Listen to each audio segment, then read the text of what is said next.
Scott, What's up, Eric? I got an idea. Tell me about it. The Idea Tank Podcast. $1 million ideas coming at you now.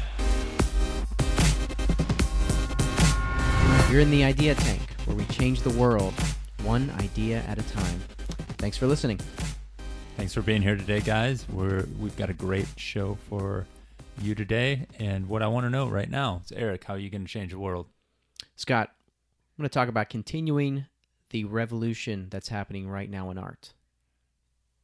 Art revolution? Yeah, did you even know that we're having an art revolution? No clue. Yeah. We're actually part of it, Really? and we'll get into that. Is it because I'm wearing glasses today and I don't usually wear glasses? No, it's not an artistic expression of your eye correction style. Okay. No, it's bigger than that. I'm interested. Scott, how are you going to change the world today?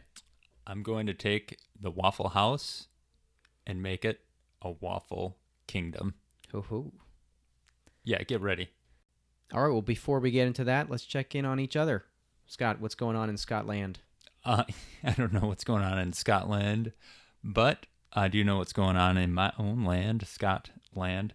And I've been working on a business, Clear Lake House Buyers. We buy properties, distressed properties, people that just want to sell their home quickly, buy those homes in specifically the Clear Lake area.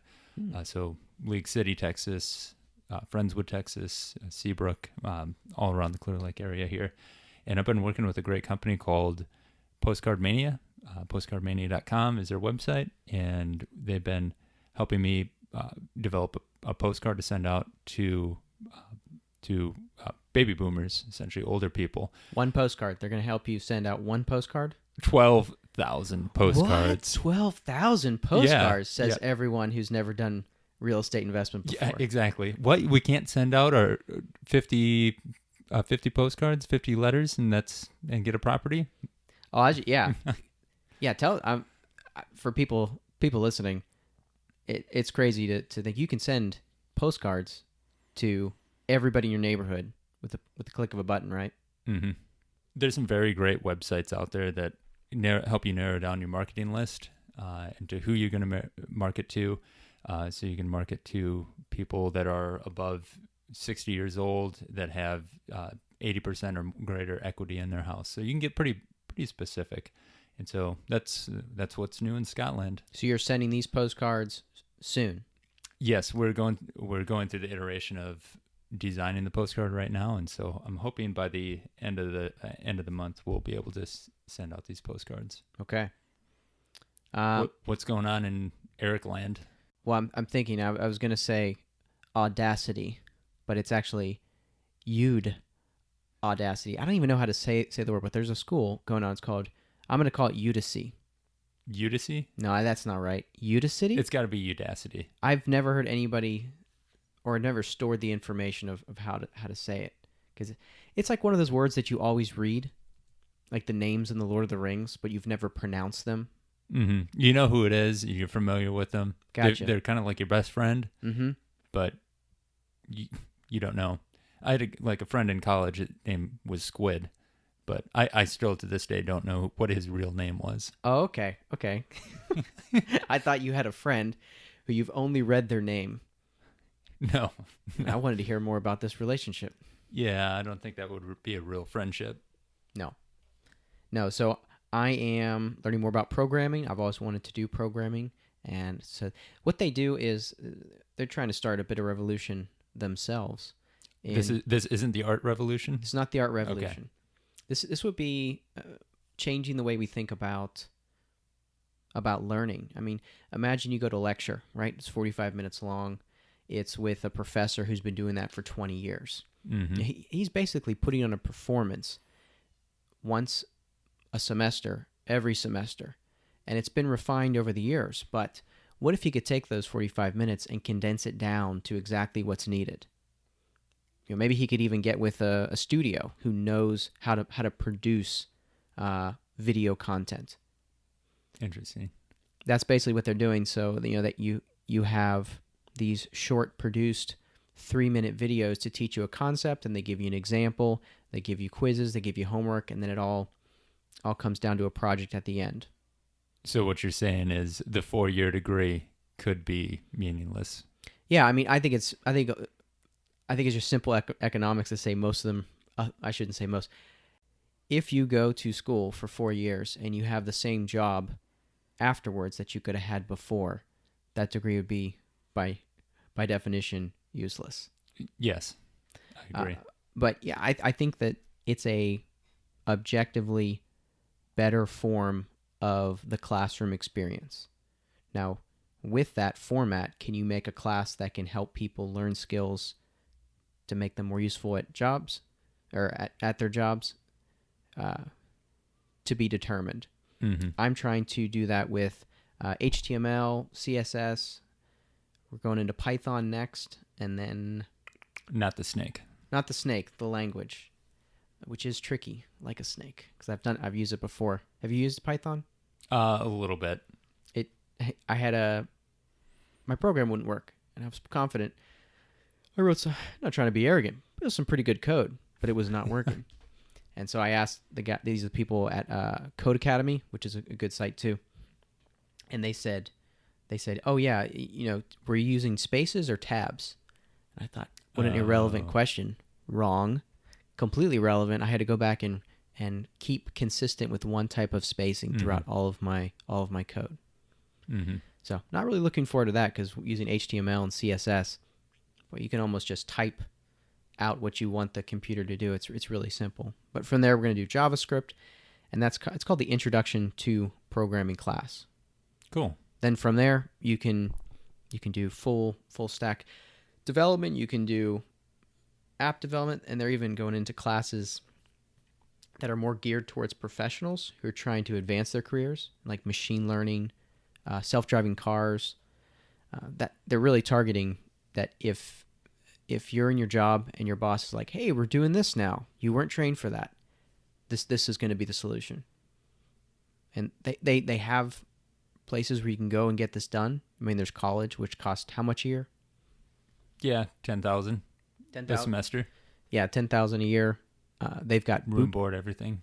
They've got boot camps that cost around $10,000 to $20,000 for a 2-month experience, and these guys are going the route of doing about $200 to $300 a month. Cheap.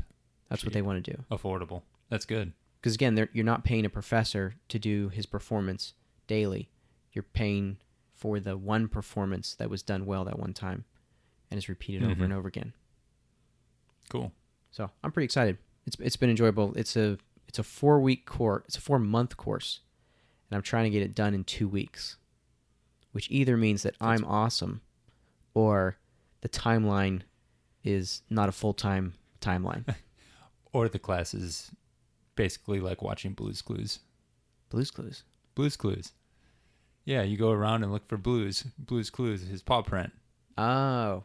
On the show. Yeah, okay. Yeah. So, there it is. That's the answer. Hey, do you think you could have done that class or that show better? Wait, Blue's Clues? Yeah.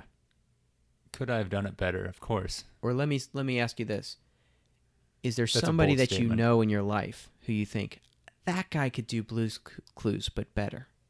The thing that I remember about Blue's Clues, it was not very energetic. It was just, let's walk to a different room. Hey, what's in this room?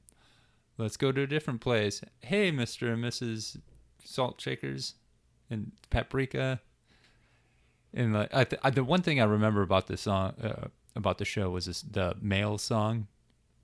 Okay. It's mail time. When I hear the mail, it makes me want to wag my tail. You remember that song? No. What context were you watching this show? Honestly, I think it was with my nephews. Yeah, I mean, okay. Yeah. Was it enjoyable to them? I think so. But I don't know what I would do to make it better. Probably more energy with the show. A different leader for the show. What would you do differently? Well, if I was talking about Blue's Clues on a podcast, I would be using it for a segue into my idea. Whoa. So, are you ready to dive in? Yeah, I'm actually kind of already treading water in here in Oh. the idea tank. Are you dipping your toes in? Yeah. All right, let's go.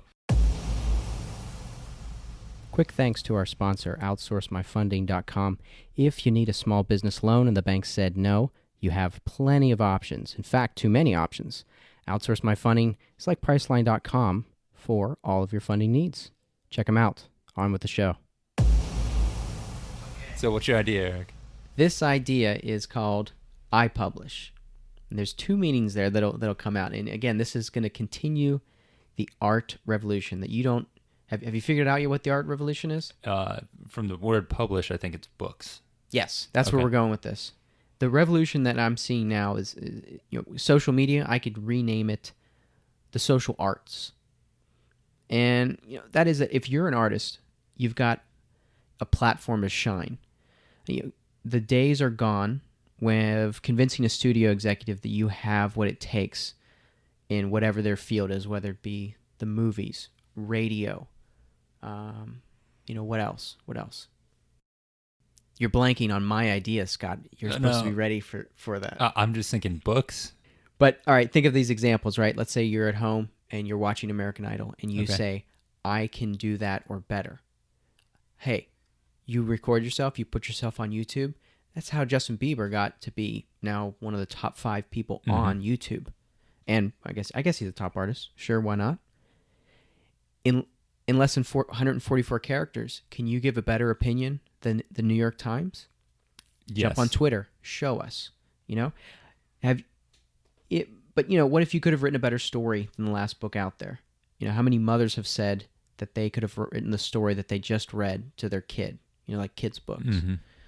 And if people are funny enough to turn a 6-second video into $1 billion company, talking about Vine, it's now worth $0, but at one point it was worth over $1 billion. Pretty sure I didn't fact check that. But if they can do that, if they can be funny in 6 seconds, why can't they write comic strips? Okay. I'm convinced that there are talented people out there everywhere who don't have what it takes to get through the studio executives. Yeah, I would agree with that. So the idea is called iPublish, and it is a platform, a social media platform to share art. That's the art revolution thing that I was talking about. And it's for comic strips writers, comic book writers, picture book writers, or really just serial writers. It's a combination of the Scan app. Tiny Scan is what I use. It's great. I use it for my business. You can just take pictures of documents and patch them all together into one PDF and then publish it. We used to put it on Dropbox to share between my business partner and I. Take that, mix it with a social media platform, and you have a way to share all of those writing platforms. You're publishing. You don't need the publisher. How do you know you're good? The same way it works with YouTube and Vine. People subscribe to you, people comment, people share. Mm-hmm. How do you enjoy it? Well, you sign up. Even if you just like any of these art mediums, sign up, subscribe, enjoy it, share it with your friends, spread it. How does it make money? Advertisement. Simple. That's been probably the biggest part, in my opinion, about YouTube and podcasting and all these things, is that there's already a way to monetize it that other people are on top of. Because again, just because you're good at your art doesn't mean you're good at the business side of it or even selling it to an executive. And with YouTube, podcasting, all these things, they've made a way to say, hey, just upload your art. And if it's good, it'll float. Mm-hmm. All right. I need to understand this one a little bit more. Yeah. So platform, website, app, correct? Yeah, like Facebook, social media. Okay. So if I have an idea for a book, I would write the book and then put it out there? Or would I just have an idea for the general flow of a book and then put it out there? The second thing you said, people need to Google Joseph Gordon-Levitt, the guy. Yeah. Inception dude. Inception dude. Robin? Question mark? Robin. No, he's not Robin. But oh, that's right. yeah. Yeah. He has something, which was, again, the second thing you have, where if you have an idea that could contribute to a bigger movie project, You go to his website and you can contribute. Yes. And he's the final editor-in-chief or whatever it is that I've seen combines it some together. of his stuff that he's come out with. It's pretty good. Yeah. It's really good I quality. think he won a medal person. Emmy, Oscar, I don't know which one, but a medal man on a stand. He won that. Okay. There's a lot of those. Yeah, there are. A lot more than you think. Mm-hmm. MTV Music Awards has one of those. It's an astronaut. That's how I remember. Oh, yeah. So your original question. It's if you have an idea for a book, you can put it out there. If you have an idea for a part of a book, you can put it out there. I think that this, much like YouTube, and unless you want to collaborate with people, because they do that, but most of it is, this is my channel. This is our content, right? That my thought was it would follow the footsteps of all the other platforms, which is you got a whole idea, publish it. Okay. Unless you have a serial novel, then you could do chapter by chapter. Yeah, I see. So you put it out there online, and then people like it, people comment on it. Are you afraid? Well, comics are shorter, which is nicer. I'm afraid that with like a whole book out there, that somebody might not take the time to read an entire book and then after that comment on it. Well, I can't comment on that because I don't know why people read it all. So I guess you'll have to comment on it. Would you read a book online? No. You wouldn't, because you like to hold the book, right? I do. Oh, wait till we're going to peel back the onion. That's right in the center of this onion. Okay. Of the understanding onion. So if I understand your question, is this kind of in the area of why would people consume media, or why would people post media on this site? It's really, why would somebody go to this website and read some unknown author? Mm-hmm. Yeah. I think that's the same reason that I go and listen to podcasts or watch YouTube videos of unknown people. I saw somebody this week. He had such a witty coverage on, you hear about these riots in Berkeley? Mm-hmm. He went in and did you hear about the Pepsi commercial? Yeah. So there's a Pepsi commercial for Pepsi, context. the cops come and get a Pepsi and join the riot. Yeah, and I guess that was supposed to stop the riot. I don't know. There's a riot going on. She's joining the riot, and then to make peace with the cops, she's going to give them a Pepsi. Mm-hmm. But first of all, I don't think there was any actual violence going on or any tension. The policemen took the Pepsi, and I guess it made it better, and then Pepsi pulled their commercial because they were like, this was a mistake. Which is fine. I don't get why people ride on companies. It's okay to make mistakes. So unless you're United Airlines. Yeah. So he went to the Berkeley riots with a big backpack full of Pepsis and tried to hand Pepsis to people in these ridiculous scenarios. And his coverage was so unique and funny. And one of the parts is he kept on picking up things from people, or he kept on picking up things from the ground and then saying, "Oh, here's a hat." And he would look around, and there's literally people fist fighting the time and screaming. And he's screaming on camera, "Did anybody lose this hat? Anybody?" And he'd say, "I'm going to start a lost and found." So he puts it on the dumpster, which everybody's using as like a battering ram. Oh, gosh. It's like this guy is in this scenario, completely distant from the scenario. Mm-hmm. He even went over to some people and just started to interview them about Prometheus, the movie. And he's asking them questions. And one of the guys just says, Are you really asking us about movies right now?"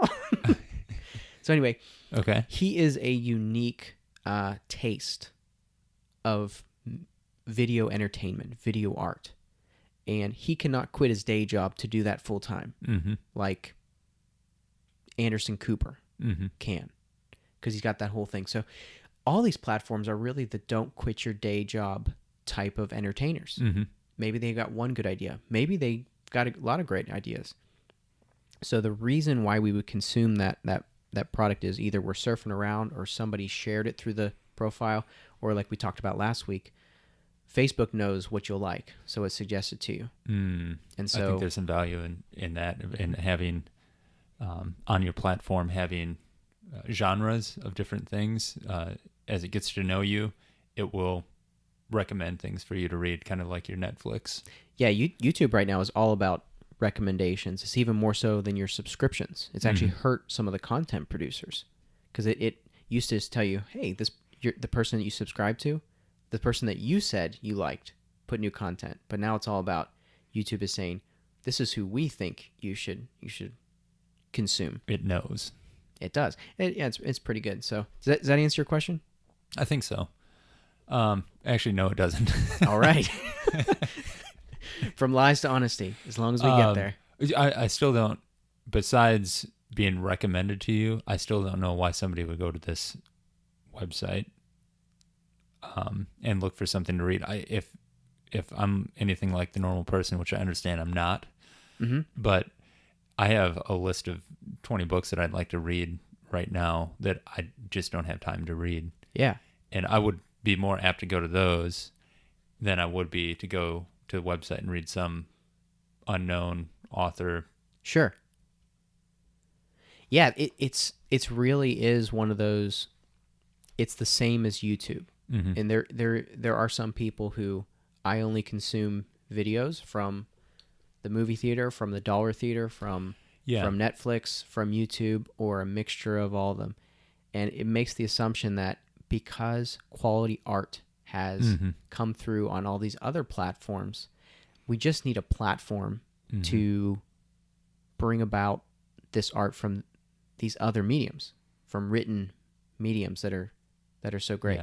Yeah. So my sister-in-law, she works for the Texas Book Festival, which is I think it's one of the biggest book festivals in the state of Texas, and probably in the world if it's Texas. Yeah, might as well. It's fair to say.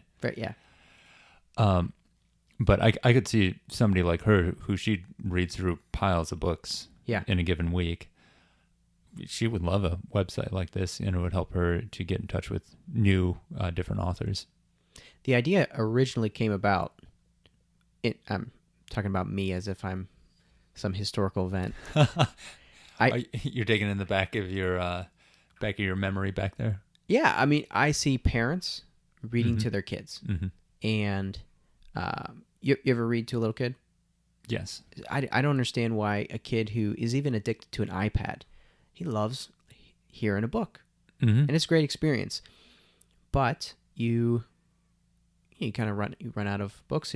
I just thought it'd be nice to have an iPad app where I could have serial kids books going on, or get a better selection. Or every time I see a book, I realize this wasn't just the production of this idea that was necessary for this book to get here. There's so much other red tape.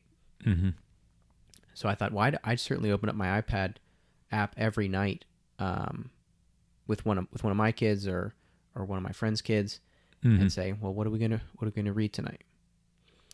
So that plus, if I were to guess which ones would take off, it'd be that number one.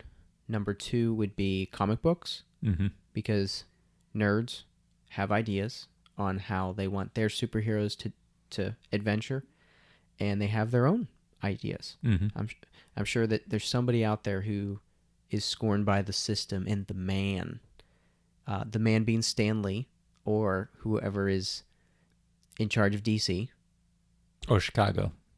Chicago? Yeah, Gotham City. Wait, what? Isn't Chicago supposed to be Gotham City? Do you want the nerdy answer? Yes. Or the sane person answer? No, nerdy answer. The nerdy answer is, in the DC comic universe, there are all the all the world cities, plus all the fake cities. All the real cities and the fake cities. Oh. So there's both a Chicago and a Gotham. Are they separated by a river? No. I think, according to the last Batman movie, Metropolis and Gotham are separated by some sort of a body of water, and that island where they fought Doomsday. Oh, yeah. When Superwoman came out, that's where she was Wonder introduced. Woman. Yeah. How rude. Did I just merge my comic books? Yeah. All right. I was gonna say you showed that you bought your nerd card. Yes. Yeah. Which is fine. Okay, ready to deconstruct? I'm ready. So yeah, overall, I really like the idea, but my one big question is the profitability of it.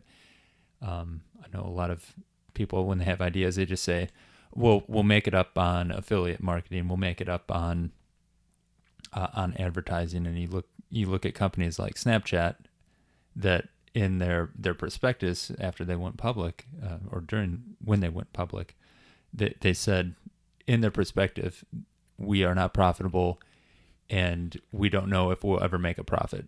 Probably Ooh. not those exact words, but something along those lines. And I just wonder if they're operating with that same assumption that, someday in the future we'll make money on this. The art revolution, which is the social media revolution, its profitability assumption is based on eyeballs equals dollars.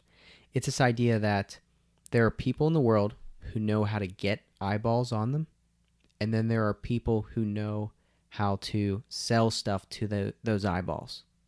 And it's the social media platform really brings those two together.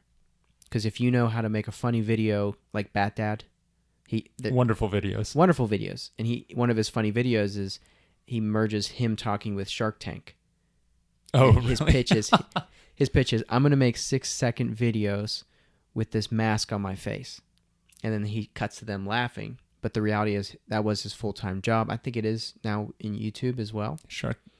And he's just the content guy.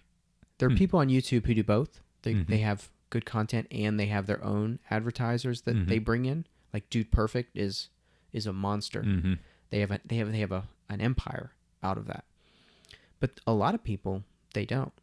And that's the beauty of these platforms is you bring people together who know what you don't. You don't have to be a businessman and an artist anymore. Mm-hmm. You just have to be an artist. Cool. Somebody's got to do it. Somebody's got to do that. Our sponsor this week is OutsourceMyFunding.com, your one-stop shop for all of your secondary business loan ideas. Look, if the bank has said no and you've got 2 years of experience, maybe you don't qualify for the bank loan, or maybe you just don't want to deal with their hassle. Traditionally, your next step is to go to a loan broker who will connect you to all of the different lending options out there. A good loan broker will connect you with lending options, but they're going to do it for 3 to 5, even up to 18%. It's 2017, so if you want to do this online and save a lot of money, just like you would with priceline.com, check out OutsourceMyFunding.com. You're going to be connected with over 20 lenders with one online questionnaire. Then you will see which of those lenders will meet your business needs and only apply to those specific lenders. For your small business lending needs, check them out, OutsourceMyFunding.com. All right, Scott, are you ready to jump into the idea tank? Let's do it. Head first. Did that sound like head first or feet first? That I don't know. That sounded like a whale blowhole. That's what it was. Are we on the same wavelength? Yes. Okay. So Eric, have you ever had a Belgian waffle? Belgian waffle being like the one from Belgium or the American Belgian waffle? And I got super snobby on you there, but I had to. So let me ask you this. How would you describe a Belgian waffle? Okay, so the American Belgian waffle, right? Yeah. Okay, the American Belgian waffle is a nice big waffle with delight on top, sitting in a pillow of whipped cream. Okay. And how would you describe a Belgian waffle? We did have to get snobby on this, didn't we? No, we're going there. Oh, man. We're in the idea tank. We might just go there. Sorry? We're in the idea tank. We just might go there. Yes. A Belgian waffle is pure in itself. It is heavy, but not, how would I describe it? It's rich. It's like a heavy dessert pastry that's good on its own. I would be offended if you had a real Belgian waffle, and you put anything on it. Really? Because if you did, I would assume you didn't have a good waffle, and 2, you don't know what you're doing. What about what would happen if you would put chicken on it? Ooh. Did I just wreck it? I hope I didn't just wreck your idea, but No. if I put chicken on a Belgium waffle, I'm probably only going to want one waffle and just one chicken strip because that is heavy. All right. Have you ever heard of a Liege waffle? Yeah, that's what it is, right? That's Yeah. what Belgian waffle is. Yep. Wikipedia says the Liege waffle is a richer, denser, sweeter, and chewier waffle. Not cheaper. That's native to the greater Wallonia region of eastern Belgium and alternatively known as a hunting waffle. They're an adaptation of brochet bread dough featuring chunks of pearl sugar which caramelize on the outside of the waffle when baked. It's the most common type of waffle available in Belgium and prepared in plain vanilla and cinnamon varieties by sweet street vendors across the nation. And right here, is your Liege waffle, direct from Seabrook Waffle Company. They do make those. They're in America. Oh, I'm here. pumped. So enjoy. This one is for me. Yeah, this one's for you. Oh my. We've got strawberries. We've got whipped cream on it, and so enjoy. All right, I'm gonna eat just the Belgian waffle with harsh judgment on the tip of my tongue if it doesn't please me.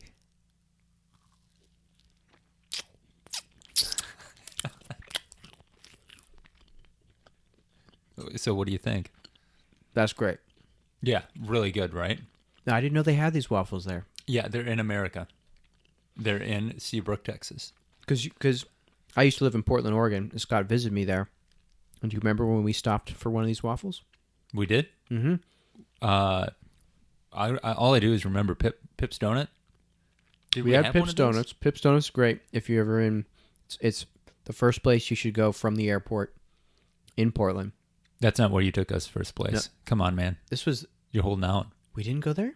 Oh, we did, but it wasn't the first place. Oh, that's right. We went on our way to the mountains. Mm-hmm. We got probably 2 or 3 times as many donuts as we should have.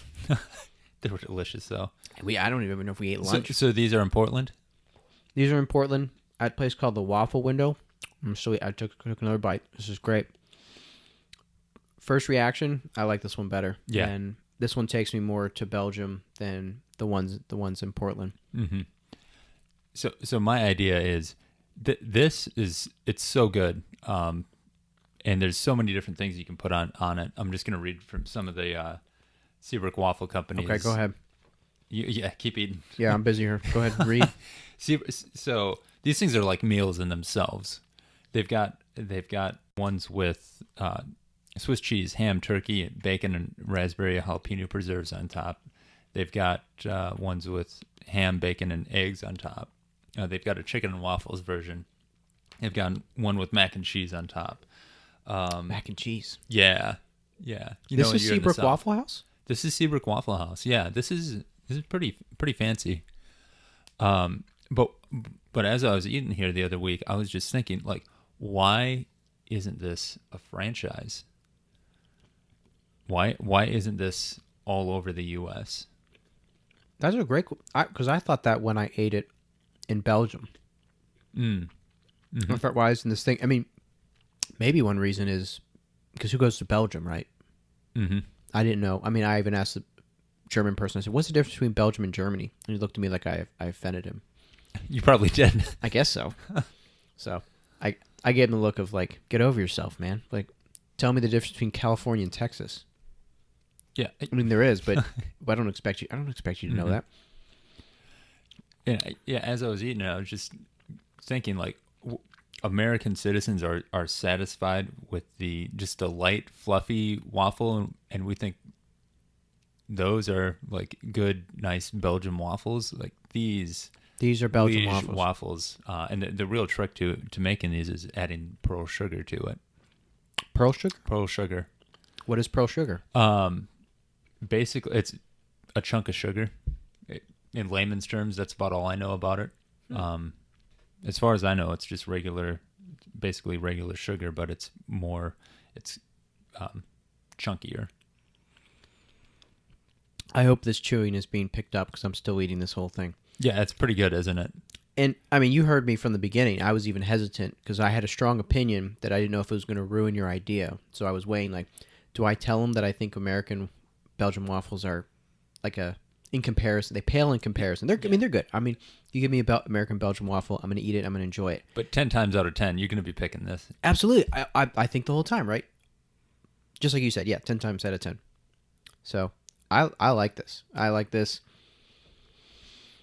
And your concept there of why are certain things not franchised? Mm-hmm. This is definitely one of them. Now, let me ask you this. Because there's at least 2 places in Portland that are doing this. And I think they have 2 locations. We stopped at one called, I think, the Waffle Window. Okay. And it was near one of the areas where you can go and do late night stuff. I do remember this place. Mm-hmm. I do. Mm-hmm. Yeah, it was kind of off the side. It wasn't as good as this. It was no, not nearly as good. It wasn't as heavy. It wasn't, just wasn't as good. That place also has a lot of different stuff on it, like ham and cheese and everything. Lots and lots of fruits and everything. And I've only ever gotten the plain waffle at any of these places. Mm-hmm. Even now, I'm really only interested in the plain waffle. I wonder if that has an adverse effect. What else did you have on your waffle? I've had whenever my wife and I go there, we've been 2 or 3 times, but we always get the chicken and waffle, and we are incredibly satisfied with it. Really, it's not too much. No. What? It at the end of it, I'm just more. Okay. Like I could really go for another one of these right now. Wow. Mm-hmm. Well, my what's our segment called? Our deconstruction. My deconstruction. We don't even know our own show. No, we don't. My deconstruction would be just simply that I would think that's too rich to go viral. But one, that's the way they have it in Portland, so I'm probably wrong. And 2, I'd be happy to test this theory on myself and go eat one of these with everything else and see how great it is. There you go. Yeah, I was thinking about that too. Is this a good business for a franchise versus your individual like coffee shop? Because this would be great to have at a coffee shop. Yeah. But I kind of came to the realization of there's a lot of good franchises out there, like crepe franchises. That I think Crepes of Wrath is one of them. I want to say, or there's Crepe Vine. I know is one. Oh man. And the crepes are generally always a breakfast food.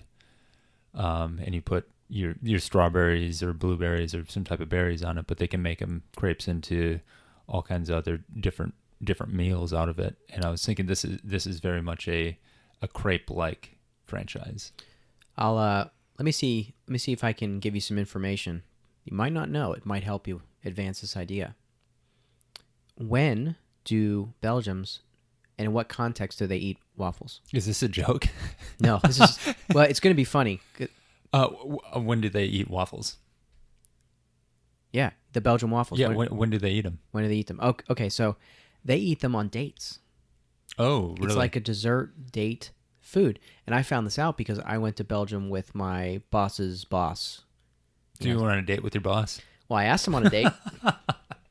Did he say you want to go get some waffles? Yeah, I said, let's go get some waffles.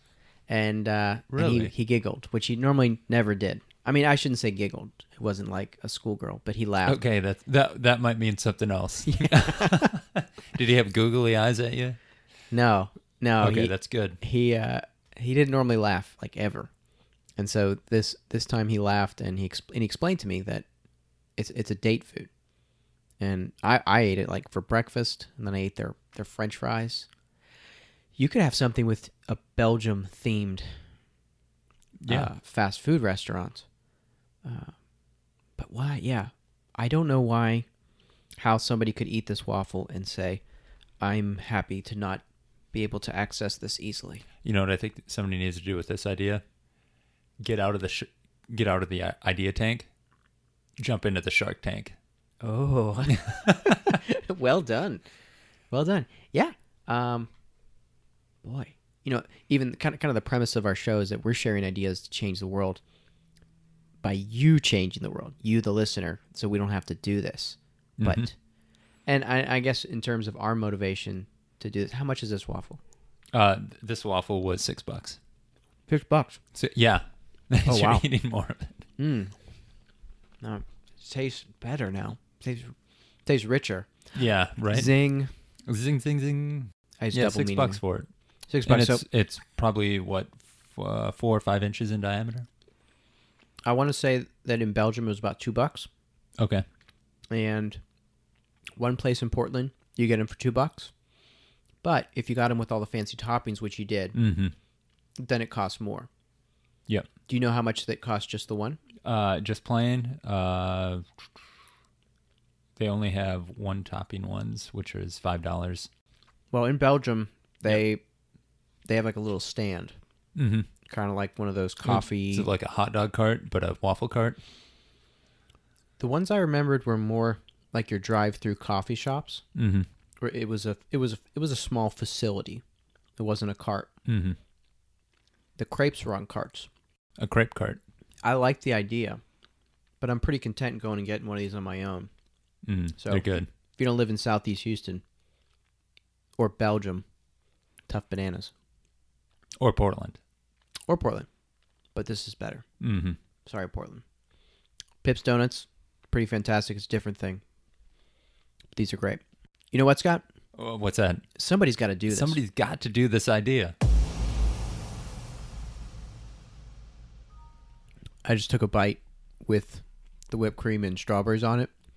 I have to take back everything I've said. Is it horrible? No, that's fantastic. Yeah. If I was given the option of a plain waffle and a waffle with strawberries and cream on it, I'd take the one with strawberries and cream on it. Really? It's so good. So we're jumping back in for this idea because, again, we just had it with strawberries and cream. It made me think of something because, again, we're thinking, why isn't this around? So I'm from Texas where we have kolaches. Kolaches are kind of a local thing. Then I moved to Portland and I didn't have kolaches for a while. So I Googled it, found out a place to get kolaches. Went to the place. And how much are kolaches, Scott? About $1.50. $1.50. Yeah, no. $2. Even sometimes $1. Mm-hmm. But if you're going to pay $2 for kolache, it better be pretty fancy. Yeah. Like instead you of made having the sausage in the back. Yeah. Instead of like having the thin little piece of sausage, it might has a big hunk of meat inside of it. Correct. So I go to the place and let them know, hey, yeah, I'm from Texas. I've been trying to find a kolache place. They say, we're from Texas. We have that moment. We're in Houston. I'm from Houston. What part of Houston? I'm the same part. And then the awkwardness came in because I realized what their prices were. They were charging $3.50 to $5 for a kolache. One kolache. Good night. Why? You're in Portland. You're outside of Texas. Yeah. Who knows? They don't It's know. a novelty up there. So, was the kolache taking over? No. Mm-hmm. Their kolache was average. Wasn't bad. Wasn't great. But certainly, it's not repeating the magic that would happen in Texas because you have a $1 to $2 item that is all right to good to great even. Great might be a stretch. And it's well known. But I'm not going to invite somebody over for a $4 kolache. Absolutely not. I might not invite somebody over for a $5 waffle. I mean, for this one I am because it's so good, and I have $5. But for something to explode, maybe it has to follow the bell. What I'm saying is, we're saying it's not exploding in the U.S. like it is in Belgium, but it's a different price bracket here, and it's a different product. This is more goodness that I'm aware of. Maybe they have this stuff in Belgium too. I just never went for it. Well, that's our show for today. Somebody's got to do it. If you have an idea to share, tweet us. We'll mention you and the idea on the show. What if one of our listeners has already done one of our ideas? Tweet us at Idea Tank Podcast. But what if one of our listeners is in the industry and know why our idea won't work? Tweet us at Idea Tank Podcast. If these ideas are yours, take them and change the world.